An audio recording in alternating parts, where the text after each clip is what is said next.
रविंद्रनाथ टैगोर द्वारा लिखित कहानी भिखारिन। अंधी प्रतिदिन मंदिर के दरवाजे पर जाकर खड़ी होती। दर्शन करने वाले बाहर निकलते तो वो अपना हाथ फैला देती और नम्रता से कहती, बाबूजी, अंधी पर दया हो जाए। वो जानती थी कि मंदिर में आने वाले सहृदय और श्रद्धालु हुआ करते हैं। उसका यह अनुमान असत्य न था। आने जाने वाले 2-4 पैसे उसके हाथ पर रख ही देते। अंधी उनको दुआएं देती और उनको सहृदयता से सराहती। स्त्रियां भी उसके पल्ले में थोड़ा बहुत अनाज डाल जाया करती थीं। प्रातः से संध्या तक वो इसी प्रकार हाथ फैलाए खड़ी रहती। उसके पश्चात मन ही मन भगवान को प्रणाम करती और अपनी लाठी के सहारे झोपड़ी का पथ ग्रहण करती। उसकी झोपड़ी नगर से बाहर थी। रास्ते में भी याचना करती जाती, किंतु राहगीरों में अधिक संख्या श्वेत वस्त्रों वालों की होती, जो पैसे देने की अपेक्षा झड़कियां दिया करते हैं। तब भी अंधी निराश न होती और उसकी याचना बराबर जारी रहती। झोपड़ी तक पहुंचते पहुंचते उसे 2-4 पैसे और मिल जाते। झोपड़ी के समीप पहुंचते ही एक 10 वर्ष का लड़का उछलता कूदता आता और उससे चिपट जाता। अंधी टटोल कर उसके मस्तक को चूमती। बच्चा कौन है, किसका है, कहां से आया, इस बात से कोई परिचय नहीं था। 5 वर्ष हुए पास पड़ोस वालों ने उसे अकेला देखा था। इन्हीं दिनों एक दिन संध्या समय लोगों ने उसकी गोद में एक बच्चा देखा। वो रो रहा था। अंधी उसका मुख चूम चूम कर उसे चुप कराने का प्रयत्न कर रही थी। वो कोई असाधारण घटना न थी, अतः किसी ने भी ना पूछा कि बच्चा किसका है। उसी दिन से ये बच्चा अंधी के पास था और प्रसन्न था। उसको वो अपने से अच्छा खिलाती और पहनाती। अंधी ने अपनी झोपड़ी में एक हांडी गाड़ रखी थी। संध्या समय जो कुछ मांग कर लाती उसमें डाल देती और उसे किसी वस्तु से ढांप देती, इसलिए कि दूसरे व्यक्तियों की दृष्टि उस पर ना पड़े। खाने के लिए अन्न काफी मिल जाता था, उससे काम चलाती। पहले बच्चे को पेट भरकर खिलाती, फिर स्वयं खाती। रात को बच्चे को अपने वक्ष से लगाकर वहीं पड़ी रहती। प्रातः काल होते ही उसको खिला पिलाकर फिर मंदिर के द्वार पर जा खड़ी होती। काशी में सेठ बनारसी दास बहुत प्रसिद्ध व्यक्ति है। बच्चा बच्चा उनकी कोठी से परिचित है। बहुत बड़े देशभक्त और धर्मात्मा है। धर्म में उनकी बड़ी रुचि है। दिन के 12 बजे तक सेठ स्नान ध्यान में संलग्न रहते हैं। कोठी पर हर समय भीड़ लगती है। कर्ज के इच्छुक तो आते ही थे, परंतु ऐसे व्यक्तियों का भी तांता बंधा रहता जो अपनी पूंजी सेठ जी के पास धरोहर रूप में रखने आते थे। सैकड़ों भिखारी अपनी जमा पूंजी इन्हीं सेठ जी के पास जमा कर जाते। अंधी को भी ये बात ज्ञात थी, किंतु पता नहीं अब तक वो अपनी कमाई यहां जमा कराने में क्यों हिचकिचाती रही। उसके पास काफी रुपए हो गए थे। हांडी लगभग पूरी भर गई थी। उसको शंका थी कि कोई चुरा न ले। एक दिन संध्या समय अंधी ने वो हांडी उखाड़ी और अपने फटे हुए आंचल में छिपाकर सेठ जी की कोठी पर पहुंची। सेठ जी बही खाते के पृष्ठ उलट रहे थे। उन्होंने पूछा, क्या है बुढ़िया? अंधी ने हांडी उनके आगे सरका दी और डरते डरते कहा, सेठ जी, इसे अपने पास जमा कर लो। मैं अंधी अपाहिज कहां रखती फिरूंगी। सेठ जी ने हांडी की ओर देखकर कहा, इसमें क्या है? अंधी ने उत्तर दिया, भीख मांग मांग कर अपने बच्चे के लिए 2-4 पैसे संग्रह किए हैं। अपने पास रखते डरती हूं। कृपया इन्हें आप अपनी कोठी में रख ले। सेठ जी ने मुनीम की ओर संकेत करते हुए कहा, बही में जमा कर लो। फिर बुढ़िया से पूछा, तेरा नाम क्या है? अंधी ने अपना नाम बताया। मुनीम जी ने नकदी गिनकर उसके नाम से जमा कर ली और वो सेठ जी को आशीर्वाद देती हुई अपनी झोपड़ी में चली गई। 2 वर्ष बहुत सुख के साथ बीते। इसके पश्चात एक दिन लड़के को ज्वर ने आ दबाया। अंधी ने दवा दारू की, झाड़ फूक से भी काम लिया, टोने टोटके की परीक्षा की, परंतु संपूर्ण प्रयत्न व्यर्थ सिद्ध हुए। लड़के की दशा दिन प्रतिदिन बुरी होती गई। अंधी का हृदय टूट गया। साहस ने जवाब दे दिया, निराश हो गई। परंतु फिर ध्यान आया कि संभवतः डॉक्टर के इलाज से फायदा हो जाए। इस विचार के आते ही वो गिरती पड़ती सेठ जी की कोठी पर आ पहुंची। सेठ जी उपस्थित थे। अंधी ने कहा, सेठ जी, मेरी जमा पूंजी में से 10-5 रुपए मुझे मिल जाए तो बड़ी कृपा हो। मेरा बच्चा मर रहा है, डॉक्टर को दिखाऊंगी। सेठ जी ने कठोर स्वर में कहा, कैसी जमा पूंजी, कैसे रुपए? मेरे पास किसी के रुपए जमा नहीं है। अंधी ने रोते हुए उत्तर दिया, 2 वर्ष हुए मैं आपके पास धरोहर रख गई थी, दे दीजिए, बड़ी दया होगी। सेठ जी ने मुनीम की ओर रहस्यमय दृष्टि से देखते हुए कहा, मुनीम जी, जरा देखना तो, इसके नाम की कोई पूंजी जमा है क्या? तेरा नाम क्या है रे? अंधी की जान में जान आई, आशा बंधी। पहला उत्तर सुनकर उसने सोचा कि सेठ बेईमान है, किंतु अब सोचने लगी संभवतः उसे ध्यान न रहा होगा। ऐसा धर्मी व्यक्ति भी भला कहीं झूठ बोल सकता है। उसने अपना नाम बता दिया। उलट पुलट कर देखा, फिर कहा, नहीं तो इस नाम पर 1 पाई भी जमा नहीं है।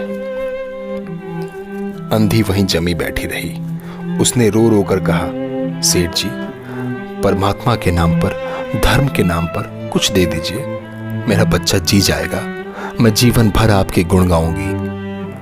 परंतु पत्थर में जूंकने लगी। सेठ जी ने क्रुद्ध होकर उत्तर दिया, जाती है या नौकर को बुलाऊं?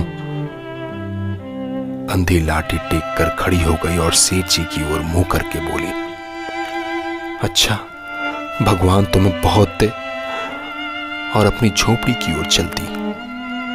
ये आशीष न था बल्कि एक दुखी का शाप था। बच्चे की दशा बिगड़ती गई। दवा दारू हुई ही नहीं, फायदा क्यों कर होता।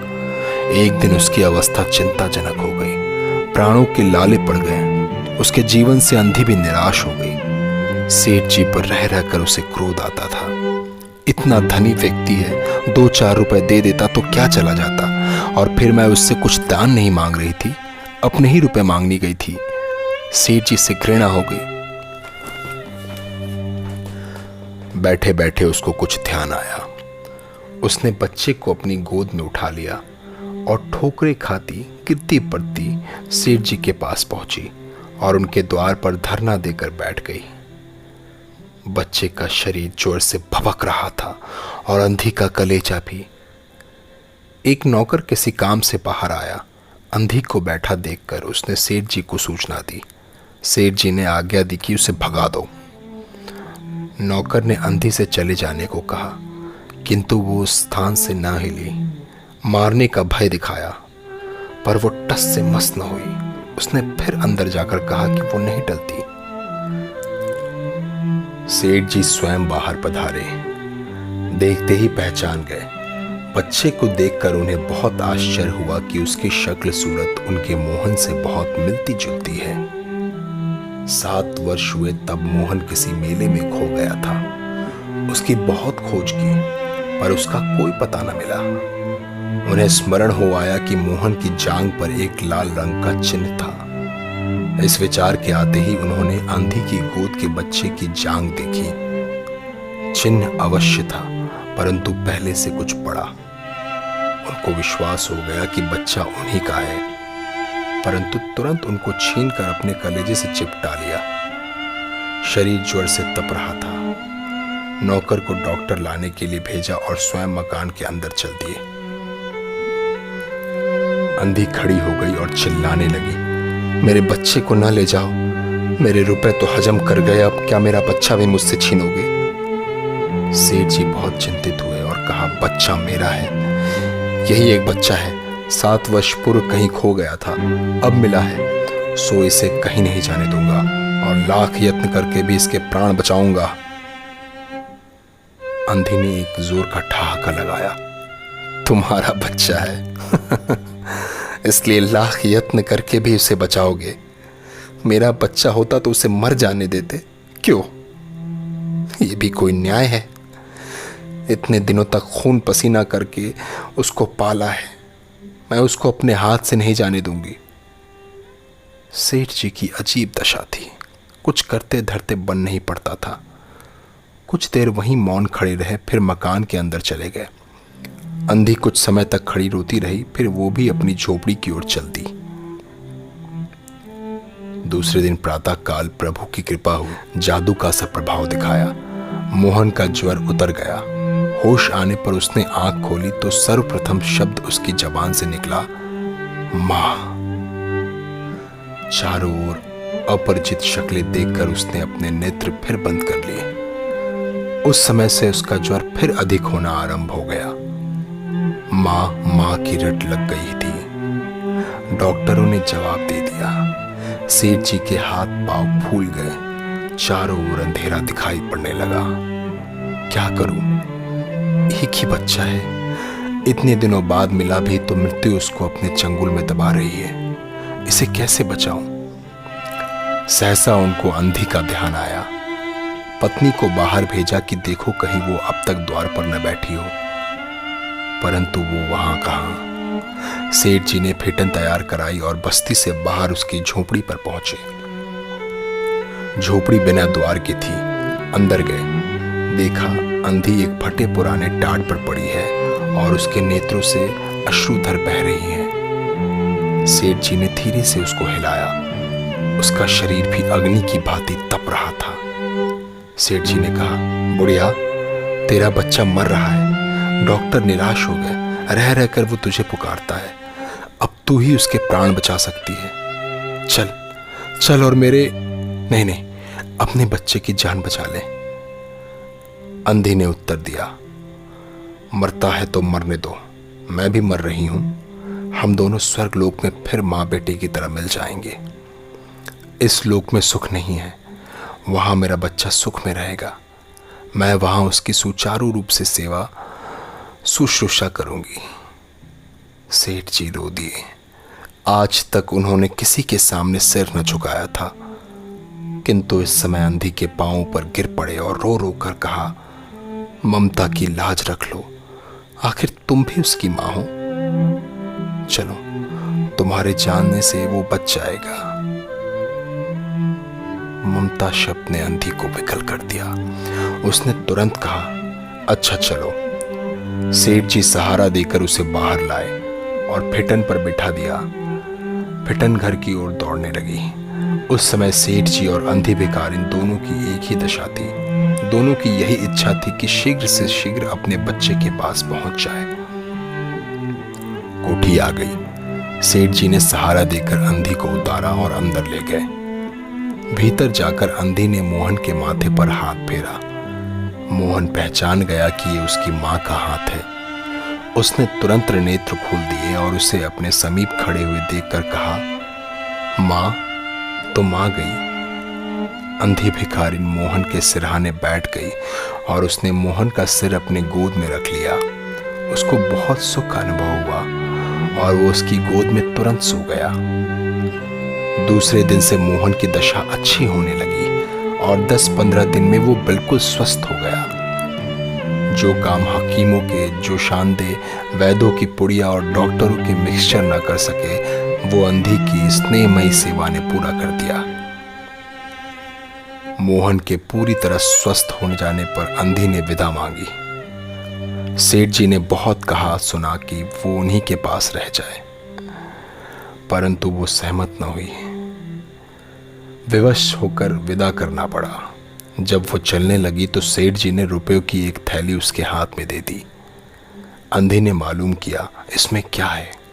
सेठ जी ने कहा, इसमें तुम्हारे धरोहर है, तुम्हारे रुपए, मेरा वो अपराध। अंधी ने बात काट कर कहा, ये रुपए तो मैंने तुम्हारे मोहन के लिए संग्रह किए थे, उसी को दे देना। अंधी ने थैली वहीं छोड़ दी और लाठी टेकती हुई चल दी। बाहर निकलकर फिर उसने उस घर की ओर नेत्र उठाए। उसके नेत्रों से अश्रु बह रहे थे, किंतु वो एक भिखारिन होते हुए भी सेठ से महान थी। इस समय सेठ याचक था और वो दाता थी। रविंद्रनाथ टैगोर जी का छोटा सा परिचय। रविंद्रनाथ टैगोर एक ऐसे अकेले कवि हैं जिनकी 2 रचनाएं 2 देशों की राष्ट्रगान बनी, भारत और बांग्लादेश की। भारत का राष्ट्रीय गान जन गण मन के रचयिता रविंद्रनाथ टैगोर हैं और बांग्लादेश का राष्ट्रीय गान अमार सोनार बंगला के भी रचयिता रविंद्रनाथ टैगोर ही हैं। आज ही के दिन यानी कि 7 अगस्त के दिन उनकी मृत्यु हुई। आज उनके पुण्यतिथि पर उनको हम स्मरण कर रहे हैं, उनके द्वारा लिखित कहानी भिखारिन का पाठ करके। धन्यवाद।